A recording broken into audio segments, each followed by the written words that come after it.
In Investing 101 today, how to get the most out of Social Security by not falling for the myths. Fritz Goldman has more. Amanda Jager is here again today. She's a financial professional with Teboda and Associates, and she's here to talk about a huge topic, and that is Social Security. But not just Social Security, things that maybe people don't know, myths about Social Security, things that are going on in the system.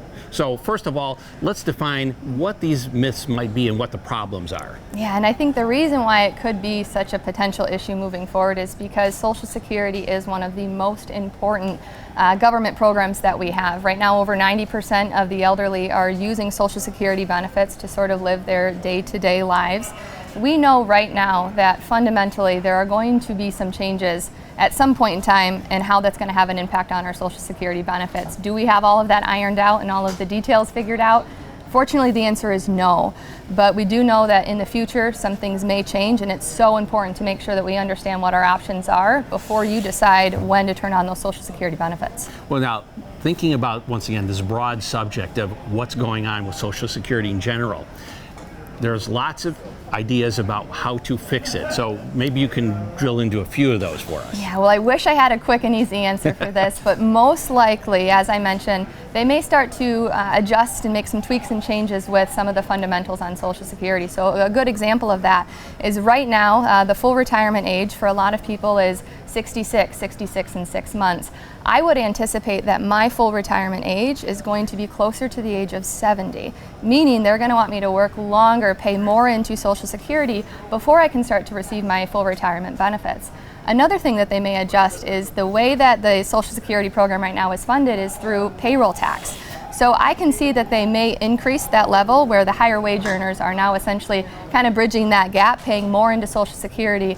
And over time, it's going to have an impact on how we receive our benefits. And certainly those deductions have remained pretty much static for I don't know how long. I mean, years and years, certainly. Yeah. So now there's a lot of, obviously, misinformation and information out there. Let's talk about the misinformation, these myths about what's going on with Social Security. And there's three probably top areas, so why don't you give them to us? Sure. So I would say there's really three big myths that we hear time and time again.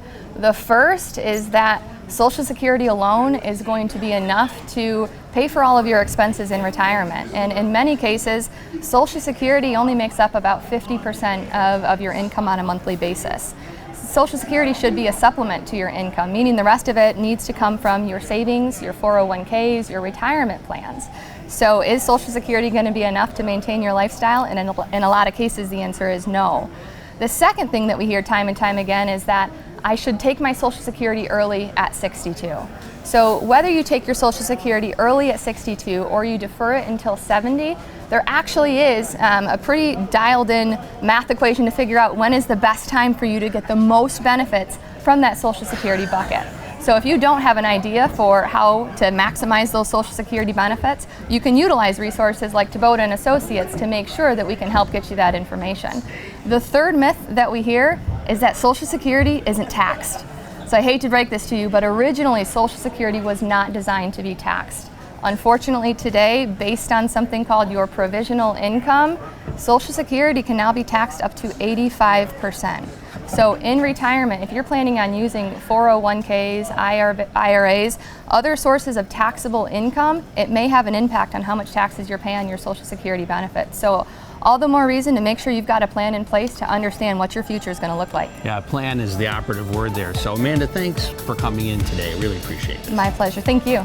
For more Business First AM, check us out on social media. We're on Facebook, YouTube, and Twitter. And go to businessfirstam.com for where to see our show on TV.